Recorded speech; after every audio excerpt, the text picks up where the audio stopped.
সুপ্রিয় দর্শক, আসসালামু আলাইকুম। কেমন আছেন সবাই? আশা করি সবাই অনেক অনেক ভালো আছেন। তো আপনারা অনেকেই এই জায়গাটি চিনে থাকবেন। এটি হচ্ছে দয়রামপুর ক্যান্টনমেন্ট, অর্থাৎ গাদিরাবাদ সেনানিবাস।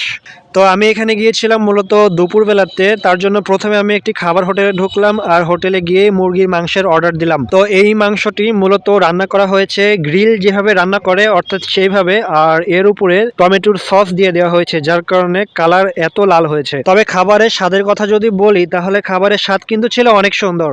আর এই রোস্টের দাম ছিল মাত্র ১১০ টাকা। আর এখানে রোস্টের সাইজটাও কিন্তু অনেক বড় ছিল, যে কারণে আপনি এক প্লেট ভাত অনায়াসে খেয়ে উঠতে পারবেন। তো খাবার শেষ করে আমরা চলে গেলাম দয়রামপুর ব্রিজে। আপনি যদি কখনো গাড়িতে করে এই ব্রিজের উপর দিয়ে আসেন আর যদি ব্রিজের দুই পাশে তাকান তাহলে সরিষার ফুলের গাছগুলো দেখে আপনার মন জুড়িয়ে যাবে। তো আমার এখানে যতদূর চোখ যাচ্ছে পুরো নদীর পাশটাই দেখি সরিষার ফুলের গাছ। আর আপনারা এখানে দয়রামপুর ব্রিজ পার হলেই প্রবেশ করবেন লালপুর উপজেলাতে। আর আপনারা তো জানেনই যে লালপুরে ভোটে দাঁড়িয়েছে ব্যারিস্টার ফারজানা শারমিন পুতুল।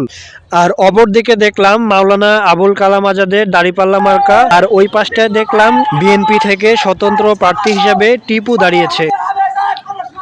তো এখানে কিছুক্ষণ ঘোরাঘুরি করার পর আমি চলে গেলাম মসজিদে। আর মসজিদের মিনারটা দেখে কিন্তু আমার খুবই ভালো লাগলো। যদি মসজিদটা আপনার কাছে ভালো লাগে তাহলে ভিডিওতে অবশ্যই একটা লাইক করে দিন।